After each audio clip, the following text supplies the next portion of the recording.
March. Time for St. Patrick's Day, spring, and your last chance to play any of that 35th anniversary stuff like Fire Emblem and, of course, Super Mario. I mean, I didn't really care for Super Mario 35, and I haven't played Fire Emblem yet. I thought it would be a little unfair to do videos about them. However, I have a little more history with the 3D All-Stars pack, and that's going to be what this video is going to be about. Videos, to be more precise. Yeah, this is going to be a three-parter, as I'm going to actually dive deep into the games that make the 3D Mario All-Stars the, well, 3D Mario All-Stars. And before anyone mentions in the comments, sadly no, I won't be talking about Super Mario Galaxy 2 or why it wasn't part of the 3D All-Stars pack. Because if I was going to review that game, I had to 100% it. I will do a video on Mario Galaxy 2 in the future, I just have to mentally prepare myself. So, welcome to my three-part review of the Super Mario All-Star games, where I talked about, you guessed it, the 3D Mario games. I will be reviewing them based off the original, and I will also mention a bit of the upgrades/downgrades to the Nintendo Switch edition. So, let's get started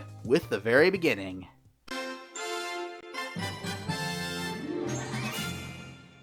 It's the mid-90s, and Nintendo was about ready to take the next big step in gaming, going 3D. And of course, leading the charge was Super Mario himself. So in 1996, Shigeru Miyamoto finally made Super Mario 64 for, well, the Nintendo 64. And of course, it was a major success, even though the N64 was not as powerful as the PlayStation. You've probably already heard of the history between Sony and Nintendo and how they wanted to make a console together, and eventually that led to the PlayStation, but honestly, a lot of people have already talked about it, so I'm not gonna even bother. Let's just talk about the plot of the game, if you don't know it yet.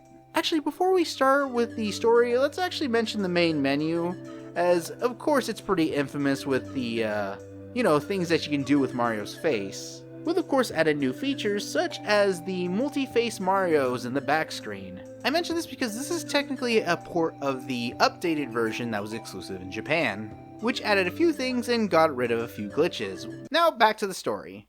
The game starts with a letter from Princess Toadstool. Toadstool? That's stupid.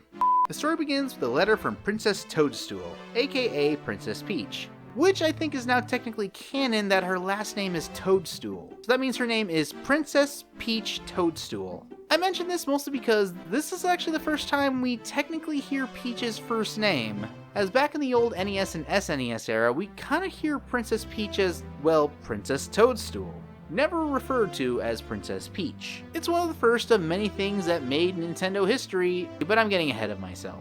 Back to the story, again. Peach invites Mario to have some cake, so Mario jumps out of a warp pipe, runs into a Lakitu who explains the camera controls, and it turns out Bowser has taken over the castle and has trapped everyone within the castle, including Peach, inside of the walls, and has stolen the Power Stars within the castle. So Mario has to traverse the castle and retrieve as many Power Stars as he can, and defeat Bowser and save the princess. And he does that by jumping through paintings. Kinda weird that the architecture can lead to other worlds. And I guess I should mention this, the hub world. This might be my personal opinion, but I think Princess Peach's castle is the first 3D hub world in gaming. You traverse around the area, find hidden collectibles, and of course go from world to world. You can of course traverse the castle, run into toads, and some of them will actually have Power Stars for you, unlike other video games that use a level select situation. For Nintendo's first attempt at a 3D platformer, Mario controls very well, even to this very day, and of course revolutionized how 3D platformers should be designed. Of course, lots of other games were inspired by Mario's first adventure into 3D. Trust me, the list goes on. Of course, Power Stars are the main collectible in this game. And the best way to collect Power Stars is by jumping through paintings and beating all the missions in them. There are roughly 6 missions in the game, but 7 Power Stars to obtain. The missions tend to differ between world to world, with the exception of one of them has to be a 7 red coin mission. And of course, the 7th one is hidden unless you find all 100 coins in the world. And there are a multitude of ways of getting the stars, and some of them are really great, and some of them are simple, some of them are more difficult, and some of them are just borderline annoying. Not to mention, Mario will also get 3 power-ups that are specifically used for specific missions to get specific Power Stars, such as the Invisible Cap, which is pretty useful to get through walls, and I think not take damage. I might be wrong about that one. The Metal Cap, which makes you into Metal Mario, which helps you get underwater as well as destroy certain things, and the Wing Cap, which, if I'm gonna be 100% honest, is my least favorite power-up. I know, it's a bit of a shock, but hear me out on this one. When I think of something like the wing power-up, you think you can fly with this thing anywhere you want, but the wing power-up is more of a gliding ability. Nothing wrong with it, it controls really well, but all you can really do is just go down and then fly up, but not as high as you were, or higher, and go down. And of course fly around. It's great for navigation in this levels, but the worlds are very simple, and not many levels have the ability for you to use the wing cap. That is, in terms, helpful. This is also a great leeway in just talking about the worlds in the game, and what better way to start than of course with the first one, Bob-omb Battlefield. This is the first world you automatically get in the game because you don't need any power stars to get it. And honestly, it's actually a really great tutorial world to best move around and use Mario, with the exception of two things. The water cannon that's being shot on the hill, and the chain chomp that scared a lot of kids back in the 90s. But then we realized he wasn't scary because he was a locked up doggy. Honestly, there's a lot of variety in this world, and as much as I have a problem with the wing cap, it is actually a well-diverse level, adding a lot of the things that you'll be seeing in the game. Enemies like Goombas, Bob-ombs, a boss with King Bob-omb, the cannon, which is always fun to fly out of. I will generally say that's a positive when you have the wing cap. And a floating island, which is easily accessible through the wing cap or by shooting yourself with a cannon and not missing like an idiot. And one of my personal favorite secrets that I've known for a long time, the secret warp area from the bottom to the top of the hill, which of course we all used when we were facing Koopa the Quick. Don't lie to yourself. As much of a great tutorial world it is, it's not my favorite. That actually goes to Thwomp's Fortress. I think this is actually a better world than kind of how it's designed. This has a really fun boss, even though he's very easy. Cool owl you can fly around on. And a couple of hard power stars you get, one of which involves a cannon, and another one I can't seem to find even with the metal cap. I mean, the level was so good they brought it back in Mario Galaxy 2. And this will be the only time I actually talk about Mario Galaxy 2. The third world is Jolly Roger Bay, which is a water world, and I'm not talking about the movie. Weirdly enough, Jolly Roger Bay is somewhat stressful yet very soothing. I'd say it's pretty smoothing and calm because of the music, but what makes it stressful is the fact that you're underwater and you need oxygen, and Mario can drown and die in this game. And of course, I gotta mention the eel. Seriously, there's a lot of nightmare fuel in this game, and we're not even at the scariest part yet. Cool Mountain is a nice world that, doesn't suck, with some noteworthy things such as an annoying snowball that I generally hate, a mama penguin who's looking for a baby penguin who is for some reason on top of the mountain, don't know how the hell he did that, and of course the funnest slide in all of the Mushroom Kingdom, with a fun little shortcut that if you apparently take in this version, you automatically lose to the penguin you're racing.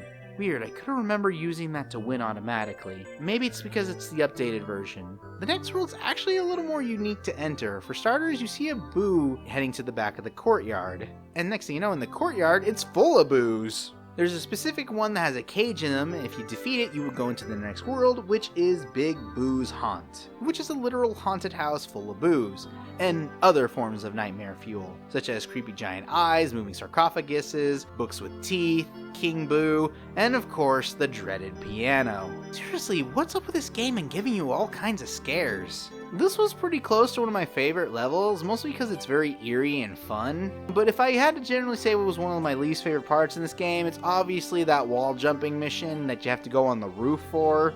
And honestly, that mission just sucks because I really hate the frickin' wall jumping. I will generally say that's probably the biggest problem is the wall jumping mechanic in this game. You have to have a running start and then jump on the wall to jump off the wall. You can't just jump on the wall and then jump off of it. It might be because I'm just used to modern games doing it, but as a kid, I never knew how to do that in the games. I had to try triple jumping and god, it was a nightmare.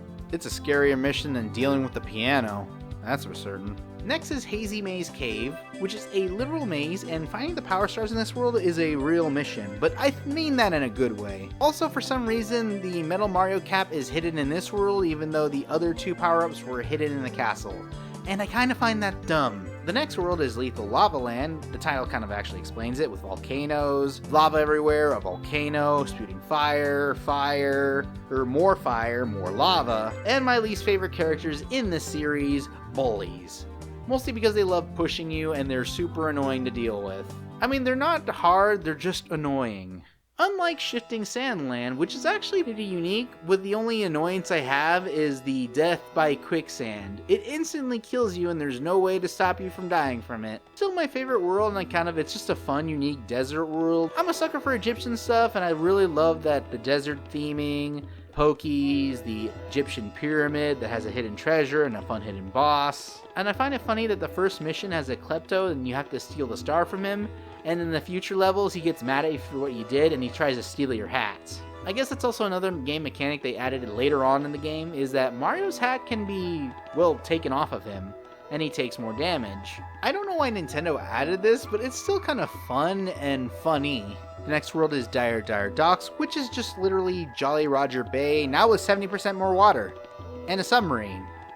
Sometimes. I mean, yeah, these last few worlds are not that original. I will generally say some of the worlds do use the same assets, and I can say that for things like Snowman's Land, which is literally Cool Mountain without the Cool Mountain.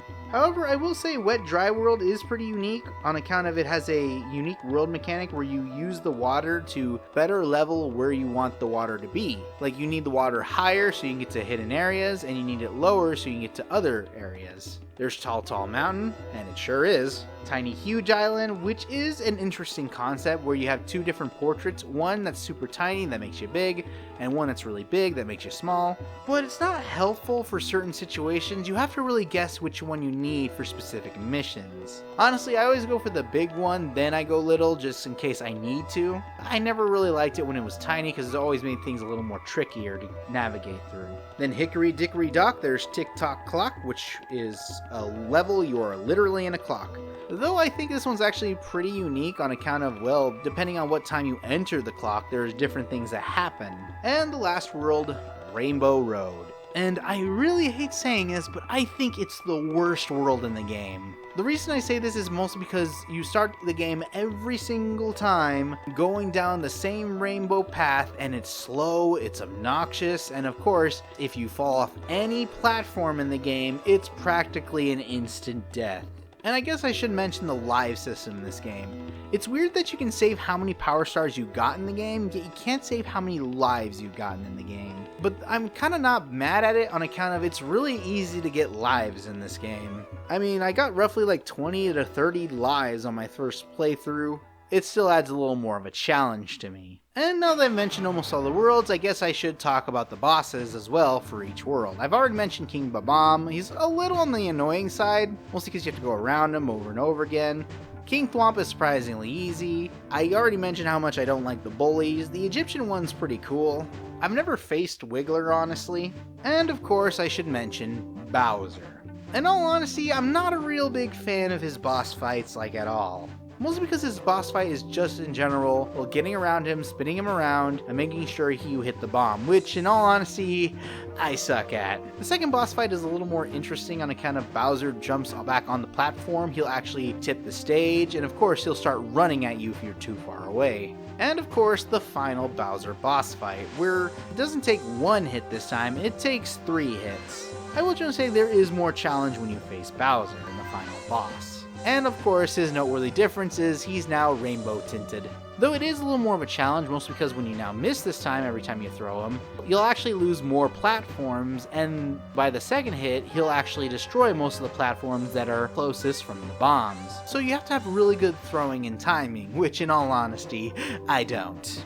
And once when you finally beat him, you get the final power star, fly away, you save Princess Peach, and you get cake and an ending. Though of course there is a completion bonus where you get 120 stars, as you actually can find Yoshi on the roof, and he'll give you 99 lives, which in all honesty is not really worth it. And I don't really like a lot of the missions in this game, but they're nothing compared to the other game we'll be talking about in the future. In conclusion, Super Mario 64 hasn't aged perfectly when it comes to many different things. Well, for starters, the graphics, obviously, and it doesn't help that the Nintendo Switch version definitely shows some of those flaws. Hey, at least though the PNGs that are for Mario's health and the power stars are looking nicer. Then I have to remember this was Nintendo's first big step towards 3D platformers, and how they would be taking Mario games from that point on. And you'll be able to see that in the next 2 games we'll be talking about. It's still a game I do recommend on account of it's still fun to play, and the controlling is pretty good. both in the N64 version, even though the controller is a little annoying, and of course the Nintendo Switch version.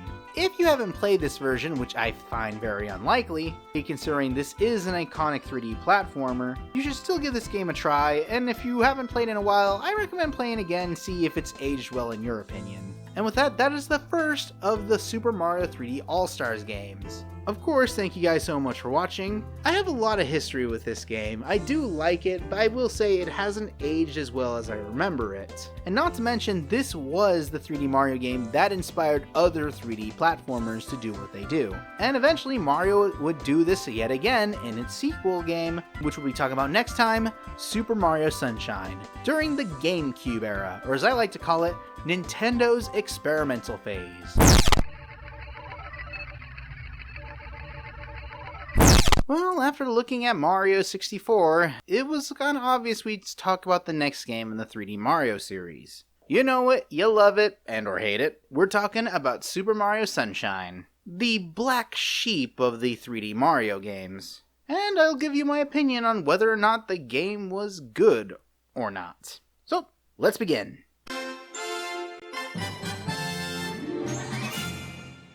So let's start off with our Nintendo history. So in the beginning of the 21st century, Nintendo was entering the next generation of gaming consoles. Launching in November of 2001 in the US was the Nintendo GameCube, and leading the charge not this time was Mario, but his brother Luigi, with the title of Luigi's Mansion. This is mostly because Super Mario's next 3D title was going through quite a bit of development issues, with the earliest concept being Mario 128, which eventually became Pikmin. And sure, Sunshine isn't the only console to actually come out a year after its next-gen console comes out. Of course, I'm talking about Mario Galaxy. But Nintendo was entering a weird phase with the GameCube. This is what I call Nintendo's experimental phase. This is when Nintendo was taking an interesting route with a lot of their games and doing something that was very interesting, very weird, and, well, experimental. I mean, giving Luigi his own game, which is somewhat like a Ghostbusters adventure, creating new and interesting IPs such as Pikmin and Chibi Robo. Wario got his own spin-off series, which was just as successful as his main series, even to the point where the main series was forgotten about. And of course, Mario was one of those experiments as well, making things like Dance Dance Revolution Mario Mix, adding a lot of interesting gadgets onto the GameCube, which it could be its own video entirely, making Donkey Kong game that works entirely on bongos, the art direction that became Legend of Zelda Wind Waker, and of course, Super Mario Sunshine. When Nintendo was definitely working on games for the GameCube, they were really stepping out of their comfort zone. And with Mario taking that big step towards that experimental stuff, they decided to see what would and would not work for a 3D Mario game. And in July of 2002, Super Mario Sunshine came out on the GameCube. People loved it at first, but then over time, people started hating it for some reason. Even flat out saying it's one of the worst 3D Mario games of the time. So I guess we should look and see why that is the case. So let's start with the story. This time around, Mario and Peach are going on vacation with a new character in the series, Toadsworth. They're going to a vacation island called Isle Delfino. However, when they arrive on the island, it seems to be covered in a slime by a Shadow Mario. The islanders believe Mario is the cause of all this and must clear his name and clean up the island because he has to, and collect this island's power stars, the Shine Sprites, to bring light back into Isle Delfino. Can Mario clear his name? Can he collect all 120 Shine Sprites? Will Princess Peach get kidnapped? And who is Shadow Mario? Spoiler alert, it's Bowser.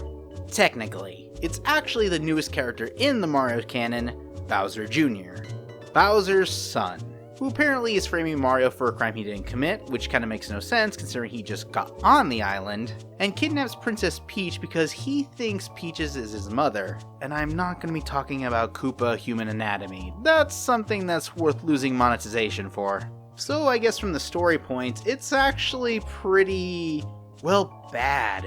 I mean, when it comes to Mario games, you don't really play the games for the plot, you play them for the adventure and the characters. And even though Bowser Jr. clearly reveals himself to be Shadow Mario, he's still cleaning up the island, even though people still think it's him. I kind of wish there was like a way so people actually knew what was going on, but he still kind of helps the island clean up after Bowser's mess, because You know, Mario sometimes feels responsible for what Bowser does and, typical princess saving situations, but not really. There's a lot of loose ends that, well, are still loose. Heck, Bowser doesn't even appear until the very end of the game. Heck, Bowser Jr. is only halfway through the game revealed, and at the ending with Bowser. It feels like a very rushed story, and that's kind of one of the big things that you can't really do when you have to make a fun adventure game.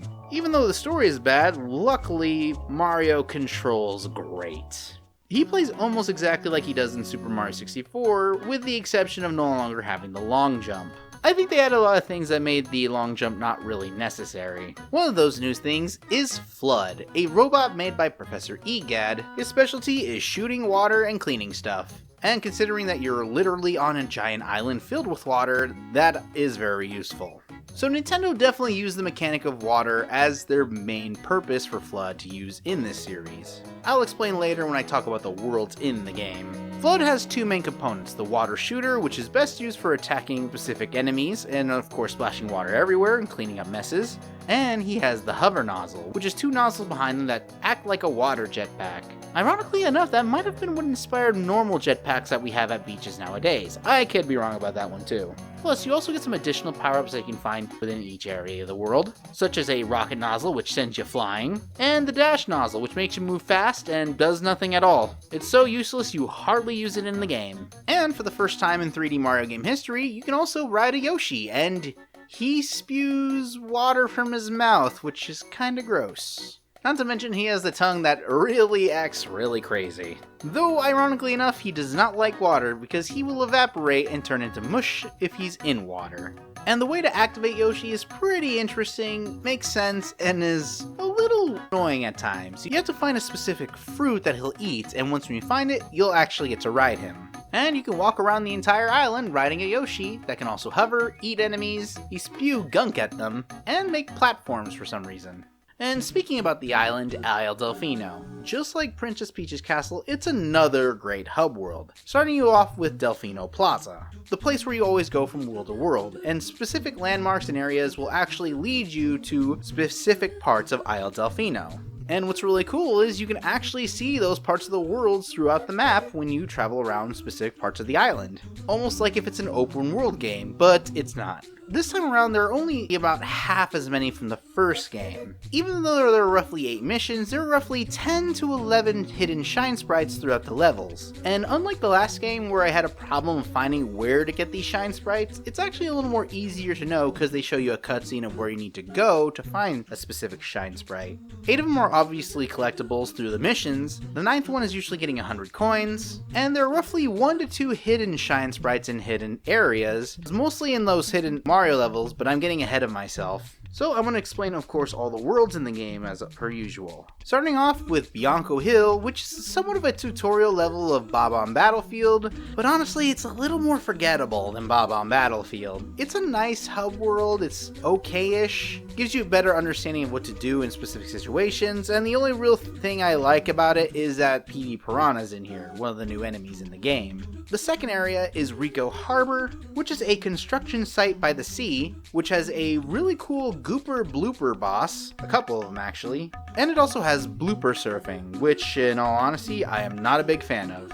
And one thing I guess I should mention about the next few worlds is most of them are beaches, even though Super Mario 64 had a variety, and some of them did use some of the same assets, like there were 2 snow worlds, a multitude of grassy areas, 2 lava worlds, a desert world, you know, the typical Mario stuff. Sunshine is mostly all about the tropical feeling, and I think that element definitely works here, but everything does sometimes feel a bit the same-ish. Such as Gelato Beach, which is a nice little sandy beach full of those little duck characters that send you flying, a Wiggler boss, and of course the infamous Stone Phoenix, which yeah, I will admit is pretty bad. Pina Park, which is a theme park by the beach, which in all honesty is actually really fun, but I do find some of the missions here a little annoying, as well as the navigation.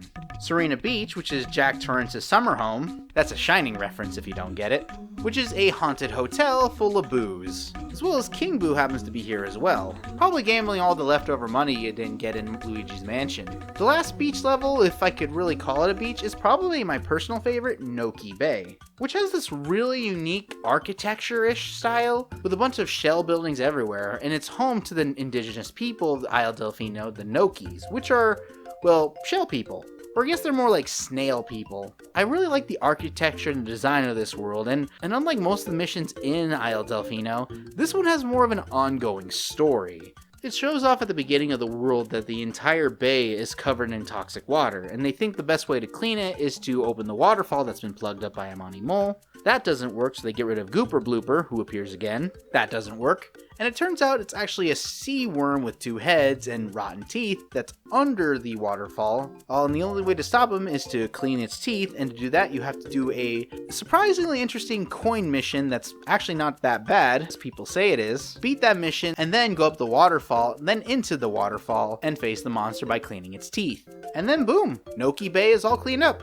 And the last world is one I'm also pretty mixed on, Pianta Village. It's a nice tropical island area covered in trees and home to the other indigenous beings on Delfino, the Piantas. I mean, it's really nice and really fun, but it's infamous for its terrible missions in the game. One of which is the infamous I Am Chuckster mission, which everyone gets very annoyed at as well. But I think the worst mission in this world is the Flaming mission, where the entire island is covered in flaming goo and you can't touch it or you'll burn to death. And yeah, that may seem easy considering you have Flood, but I should mention this. There are hidden worlds that send you to this fun little Mario mission where Shadow Mario takes Flood, and honestly, these are really great. They show the platforming really well, and eventually probably inspired Mario Galaxy's design and gameplay on how level construction is worked for a 3D Mario game and how it should be done. However, in the beginning of this level, Shadow Mario takes Flood, and you have no way to navigate through the island, and Flood is in the middle of the island, and there's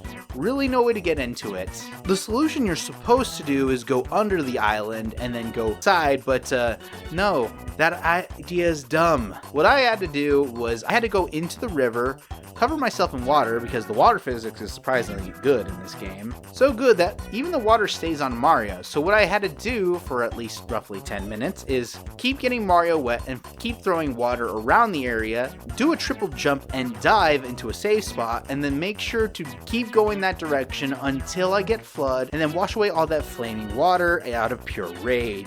Get the Shine Sprite and then never play Pianta Village ever again. Normally this won't be a problem if you just get a specific amount of Shine Sprites in order to face the final boss, but Sunshine doesn't do that. In order to face the final boss and go to Mount Corona, no relation to the virus or the beer, you don't need a specific amount of Shine Sprites, you need to beat the 7th mission of every single world, which is all a Shadow Mario fight, where you have to chase Shadow Mario and spray him with water until he disappears and gives you the Shine Sprite, which kind of destroys the purpose of getting Shine Sprites to begin with. Yeah, of course you can collect all 120 Shine Sprites just for bragging rights, but there are also a lot of things that really make you not want to collect all of them.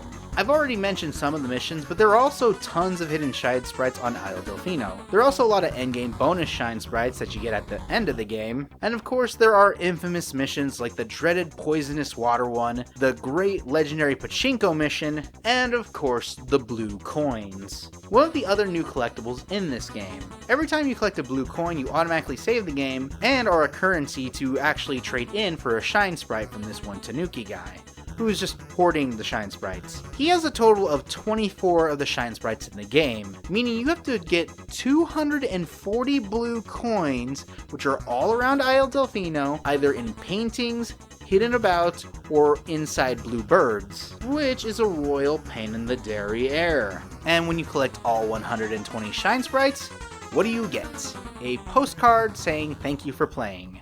I got this for just beating the final boss in Mario 64. This is probably the biggest reason why people don't like Sunshine. It's the fact that the collecting in the game is just borderline bad. Whether it be missions that are just borderline unfair or straight up annoying, or the fact that you have to collect every single blue coin within Isle Delfino, or the annoying missions that cause you instant death. And I guess I should also mention the lives system as well, which they actually improved upon from the last game. I mentioned in Super Mario 64 that you save the star powers you get within the game, but not the lives. And to make up for it, they made the lives super abundant in the series.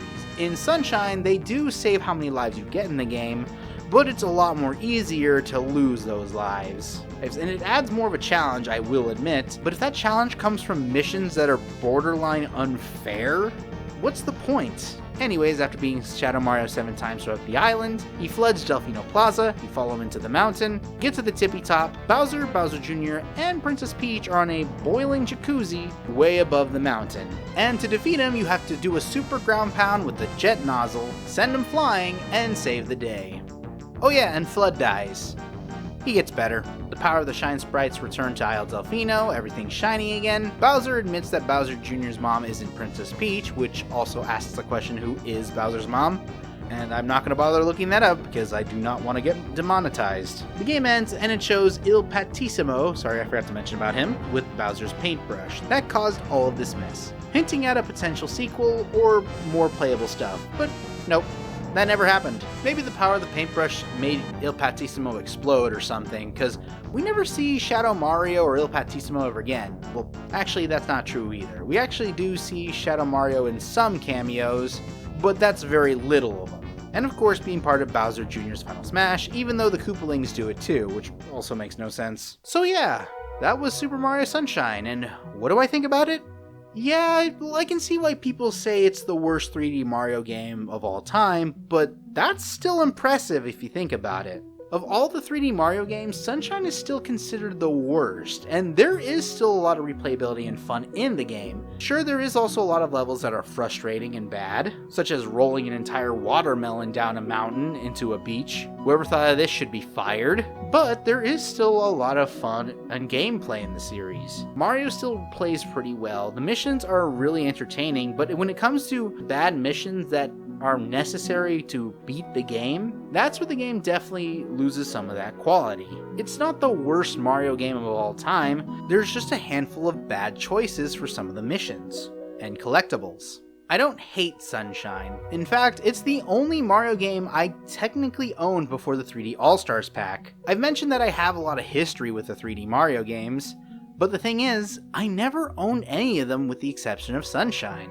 Both Mario 64 and Sunshine I used to play at daycare with an old friend of mine. They were his games, I got to play them beginning to end. And when it came to Mario Galaxy, I got to play that at my best friend's place. And he let me play that game to beginning to end. It wasn't until the 3D All-Stars pack when I finally have all three games. When it comes to collecting Shine Sprites in this game, I will definitely say Sunshine has the least understanding of what made it important. I can see why people say it's one of the worst 3D Mario games. But it's not as terrible as people state it is. When you compare it to other Mario games, even Mario 64, people will prefer that one over the other, mostly because there is more replayability and more fun to have with them. There are people who will defend Mario Sunshine, and I agree with you, it's still a good game, it's just a flawed game. And with that, we're done talking about Mario Sunshine.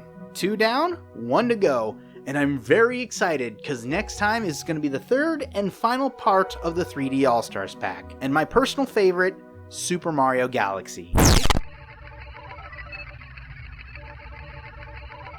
Today is March 31st, the last day to get the Super Mario 3D All-Stars pack. Maybe it's been all a giant April Fool's joke, hopefully, but considering this is a Nintendo, probably not. You've probably have already seen my first 2 episodes on Mario 64 and Mario Sunshine. If you have not, I recommend checking those out. And at long last, we're finally about to talk about the third and final game of the trilogy, Super Mario Galaxy. So, without further ado, let's get started.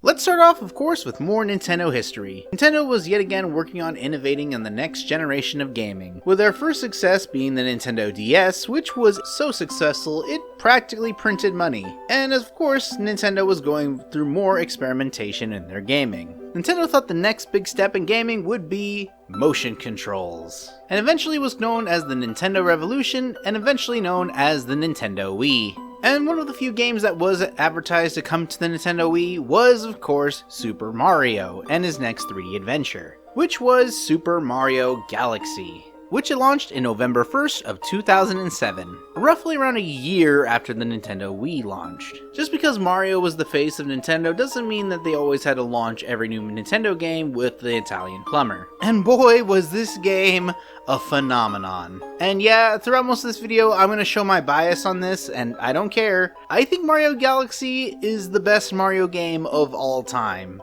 Even better than Super Mario Odyssey. Nothing against Odyssey, I think it's a really amazing game too, but I just love Mario Galaxy more. And I guess we should probably explain why by, well, talking about the game. Our tale of the Mushroom Kingdom begins during the Star Festival, an event that happens once every 100 years where a blue comet comes across the Mushroom Kingdom, raining down both power stars and a new item known as Star Bits, which I'll get to later. Just like in Mario 64 fashion, Peach actually sends an invitation via letter for Mario to come over to the castle. However, it's not long until Princess Peach is captured by Bowser in the most theatrical way possible. I mean, look at this!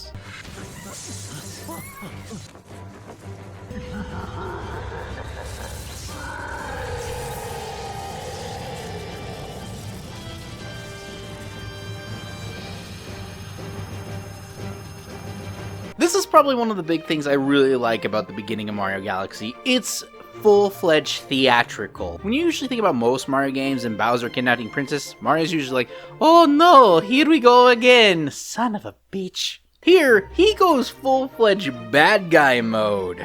Not just kidnapping Princess Peach, but even taking her entire castle to space. And even sending Mario flying into the cosmos. Well, technically it's a Magic Koopa, but you get the idea. There's just so much spectacle in the cutscenes in this game.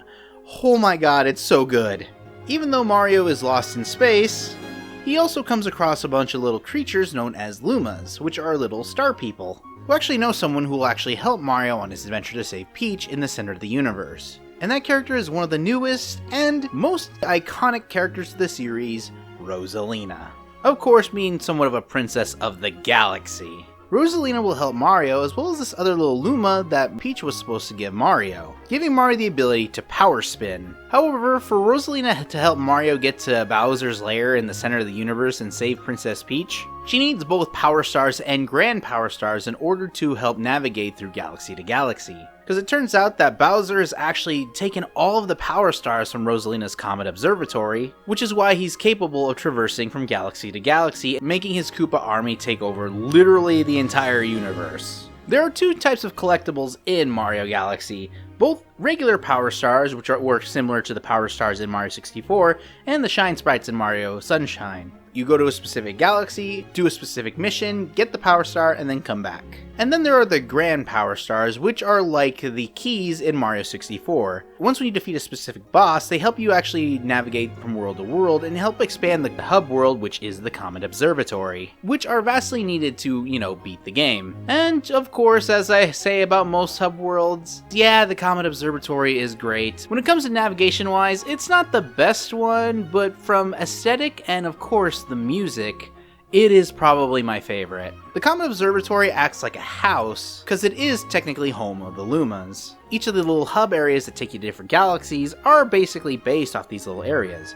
There's the terrace, there's the fountain, there's the kitchen, there's the library, more on that one later. My personal favorite is the garden, because you think it's just a small little area, but it's just a big, empty area full of grass. I'm like, holy moly, this is inside an observatory? The Comet Observatory to me is like being in a planetarium, which I think Nintendo was kind of going for with this hub world, and it works really well for the structure of the game. I guess I forgot to mention how Mario plays this time, but then again, it's practically the same like in the last two games. Mario can do a triple jump, wall jump, the long jumps back, and there are two new gimmicks this time around for Mario. One of which is the power spin, which Mario can do by shaking the Wiimote, or shaking the Joy-Con, or pressing the Y button, surprisingly. And the second new ability is collecting star bits, which is the secondary collectible in this game. The collecting in this game is vastly different from the original, mostly because back in the old games you could usually collect 100 coins and get a power star, or a shine sprite. However, not this time around. Coins are more useful for health purposes and have no use whatsoever. Star bits, however, are more of a currency.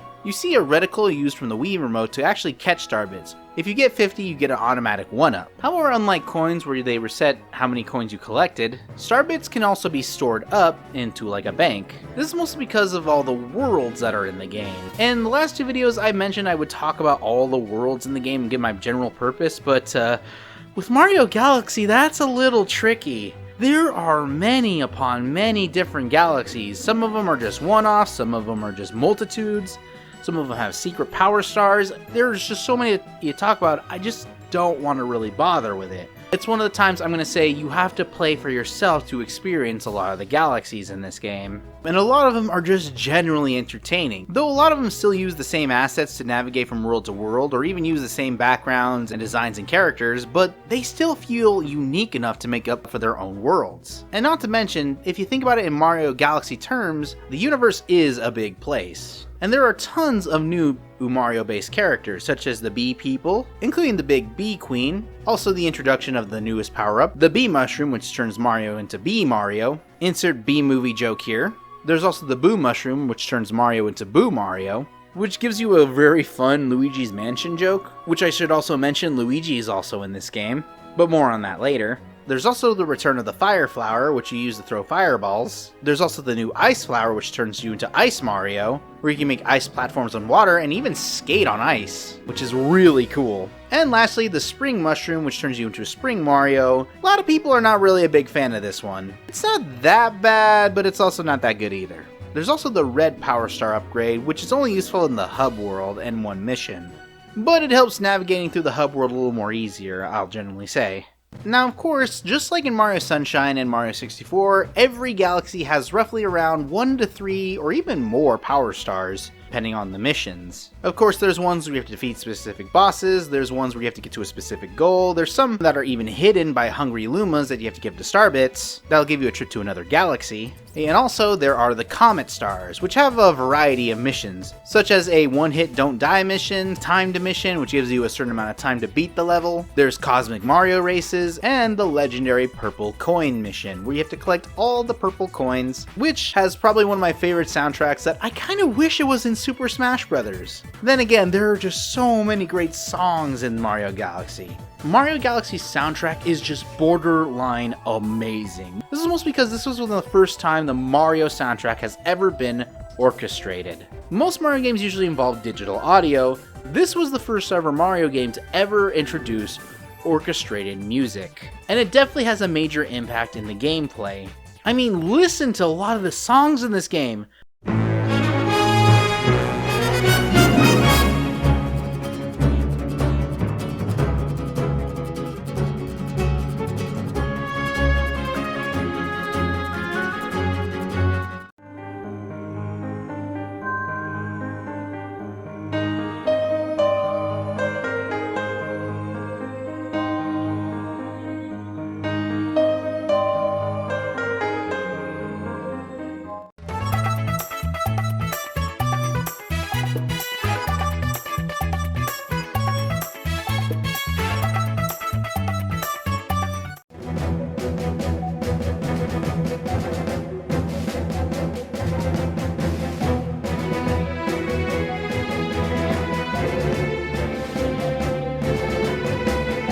The music is one of the major parts of Mario Galaxy that adds a lot of the emphasis of how big this game is. I'm probably going to get a copyright strike for this, but I don't care. I really love the music in this game. I guess I should also mention the differences between the Switch and the classic Wii edition.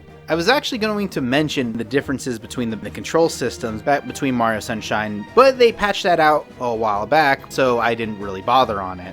I actually played the game both with the Joy-Cons and the Pro Controller. Though in all honesty, I do prefer the Joy-Con version because it gives me that Mario Galaxy feel and I feel like it works a lot better. But when it comes to the Pro Controller, it's still not bad. Pressing the Y button to spin is very helpful, especially if you have a Switch Mini. And I will generally say, it actually makes some missions surprisingly easy, such as the ball rolling, the manta racing, and you can also use the touchscreen to collect shine sprites or even help navigate through the levels, such as the bubble mission. I still enjoy the Wiimote nunchuck gameplay, and the Joy-Cons do an amazing job, and even though the reticle can sometimes get a little lost at times, by pressing the right trigger, it'll actually automatically reset to the center, and honestly, it got a little annoying at first, but after playing for a while, you actually get really used to it, and it actually made collecting star bits much easier than it did in the Wii version. There is just so much to Mario Galaxy that I can just genuinely praise. I don't really have much negative to say about it. There's just so many things that are iconic to Mario Galaxy that eventually became part of the Mario games. This was the introduction to the Toad Brigade, which eventually became Captain Toad.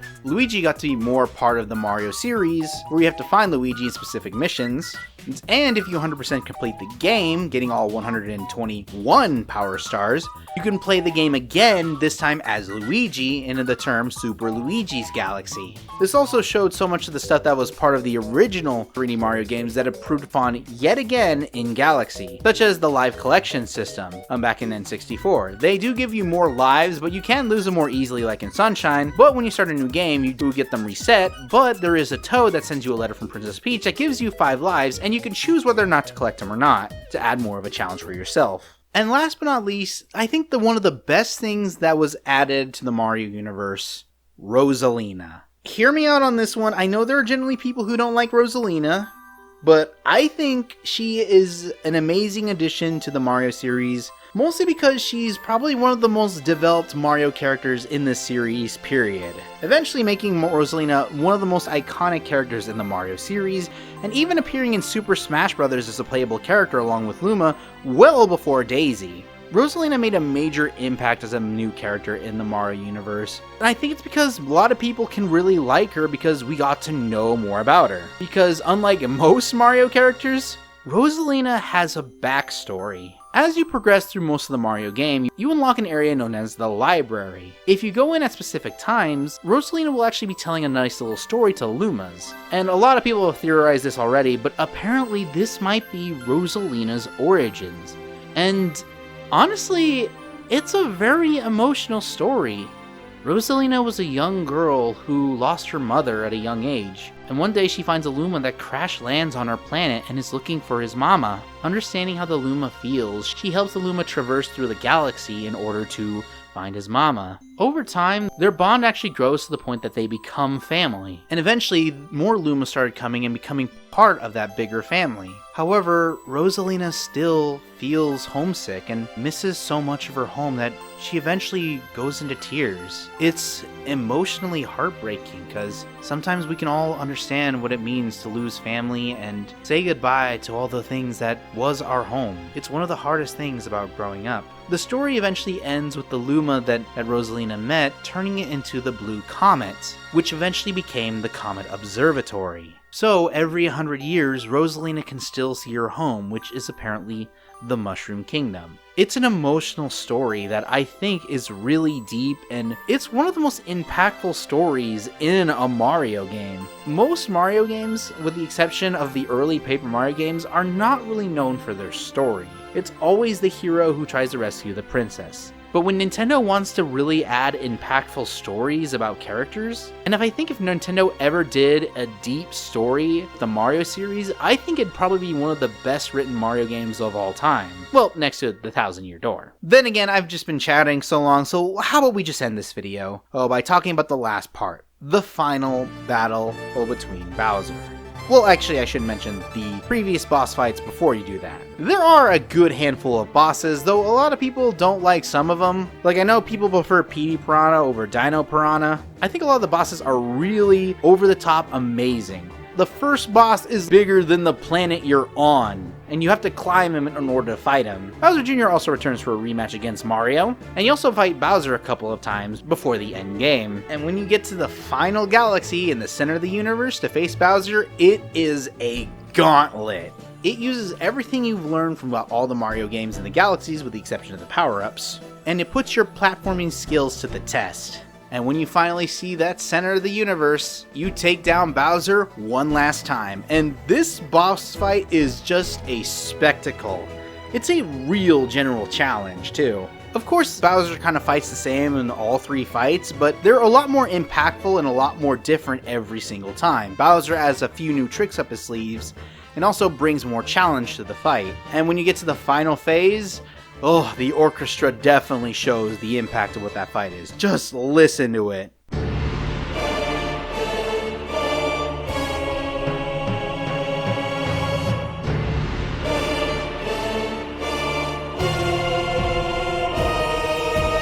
Personally, I would like to keep fighting Bowser just so I can hear that orchestra. And one of the upsides about the 3D All-Stars, you can just listen to the entire soundtrack of the Mario games, even though that's the only edition of the series. After defeating Bowser, who gets literally launched into the sun, you get the last Grand Power Star, you save Princess Peach, but as a major surprise, a black hole appears sucking everyone up. But the little Luma that was part of your journey sacrifices himself and saves everyone. There are a lot of different theories on what happened. Either that the universe was reset and everything's back to normal, or everyone technically died and the universe was recreated and everyone's now living together in peace, which eventually made the Mario Kart, Mario sports games into the lore, and how they all became good friends now. It's definitely up to interpretation. Everyone is back in the Mushroom Kingdom, everything's back to normal, and Mario ends the game saying, "Welcome! Welcome, new galaxy!"